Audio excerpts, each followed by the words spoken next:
Skin हमारी जो है वो एकदम लार्जेस्ट ऑर्गन है हमारे बॉडी का। किसी की भी स्किन का टेक्सचर देखकर हम बता सकते हैं उसकी हेल्थ कैसी है। बेसिकली अक्सर जब स्किन का चेक होता है तो हम फेस को ही देखते हैं। यहाँ हम डिस्कस करेंगे स्किन के टाइप्स। या तो स्किन नॉर्मल होती है या ऑयली, ड्राई, सेंसिटिव। थोड़ा ध्यान से देखने पर हमको ये चीज़ समझ में आती है हमारे स्किन का टाइप क्या है। नेक्स्ट थिंग जो है वो अभी स्किन का कंसर्न, कहीं एलर्जी है, कहीं पैचेस है, यहाँ पर acne, dark spots, dark patches, tan, ये सब चीज़ हमारे शरीर के अंदर की फिजियोलॉजी के बारे में कुछ ना कुछ दर्शाती है। जैसे कि देखने में आता है कि एक्नी जो है वो प्यूबर्टी एज में, टीन एज में ही होना शुरू हो जाती है, और कभी कभी बॉडी में हीट डेवलप होने से भी एक्नी दिखने में आती है।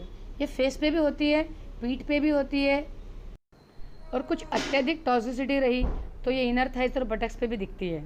डार्क स्पॉट्स और डार्क पैचेस जो है वो भी हार्मोनल चेंजेस के कारण भी हो सकते हैं। और ध्यान देना कि कहीं ये आपके यूज़ करने वाले प्रोडक्ट्स से तो नहीं है, क्योंकि ऐसे रिपोर्ट्स देखने में आई हैं जो अत्यधिक विटामिन सी के प्रोडक्ट्स यूज़ करते हैं उन्हें ब्लैक स्पॉट्स हो जाते हैं। टैनिंग जो है वो बेसिकली सन एक्सपोजर के कारण ही होती है। फिंगर्स के नकल्स भी कभी कभी ब्लैक हो जाते हैं, और गर्दन की स्किन भी ब्लैक होती है। ये बेसिकली इंसुलिन रेजिस्टेंस के कारण भी होती है, विटामिन डी के कमी के कारण भी होती है। नेक ब्लैकनेस जो है अधिकतर देखने में आती है ओबेसिटी के या ओवरवेट के पर्सन्स में। बच्चों में कभी फेस पे वाइट पैच दिखाई देते हैं। ये बेसिकली वार्मिंग के कारण, कैल्शियम की डेफिशिएंसी, विटामिन डी की डेफिशिएंसी या के की डेफिशिएंसी से हो सकते हैं। बाकी सिम्टम्स से कोरिलेट करके बताया जा सकता है और इलाज भी किया जा सकता है। छोटे वाइट स्पॉट्स अगर आपके बॉडी के बैक में, नेक में, थाइज में, पैरों के नीचे हैं तो ऐसे स्पॉट्स अक्सर ऑर्गन टॉक्सिसिटी को दर्शाते हैं। वो लीवर या किडनी में किसी की भी हो सकती है। फूड से एलर्जी होने पर भी वाइट स्पॉट्स बॉडी पे आ जाते हैं। फंगल इन्फेक्शन, बैक्टीरियल इन्फेक्शन से स्किन का डैमेज होना बहुत ही रेयर है, और कभी हो भी गया तो ये काफ़ी समय लेता है रिवर्स होने में। इसको हर तरफ से 360 तरीके से ट्रीट करना होता है। सोरोसिस और एक्जिमा के नाम से इस कैटेगरी में जो आते हैं, इसका कारण मेंटल डिस्टर्बेंस, स्ट्रेस और ऑटो इम्यून भी हो सकते हैं।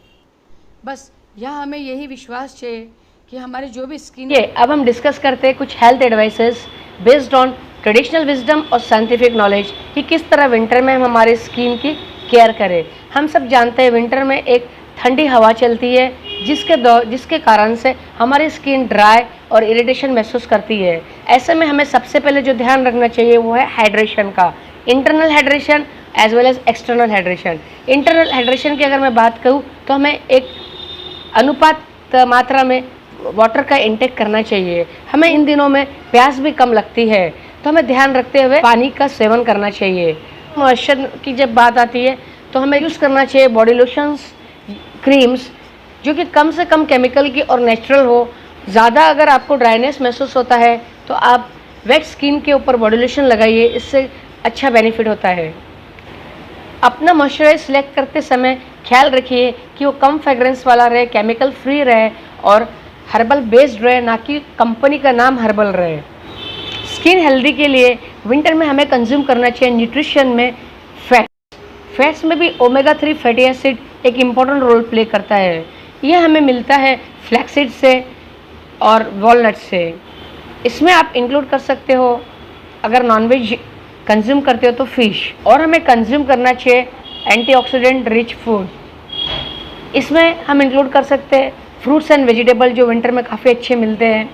साथ ही साथ में हमारे ये फूड हमें ऑक्सीडेटिव स्ट्रेस से बचाते हैं और हमारी स्किन की केयर करते हैं। विंटर में मिलने वाले फ्रूट्स में जैसे बेरीज हो गया, गवाज हो गया, ग्रीन लीफी वेजिटेबल्स हो गया, ये सब हमारे बॉडी में ऑक्सीडेटिव स्ट्रेस को रिड्यूस करते हैं, साथ ही साथ हमारी स्किन की केयर करते हैं और त्वचा को ग्लो कराने में और तरोताज़ा दिखने में मदद करते हैं।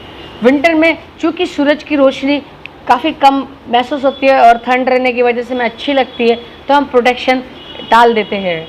मगर जब भी आप बाहर जा रहे हैं तो ख्याल रखिए, यदि आपकी स्किन सन से टैन होती है तो डेफिनेटली आप सनस्क्रीन अप्लाई कीजिए या थिक मॉइस्चराइज़र यूज़ कीजिए, और वेयरिंग के लिए क्लोथ्स और शरीर को ढकने के लिए coat, overcoat, cap, scarf use कीजिएगा।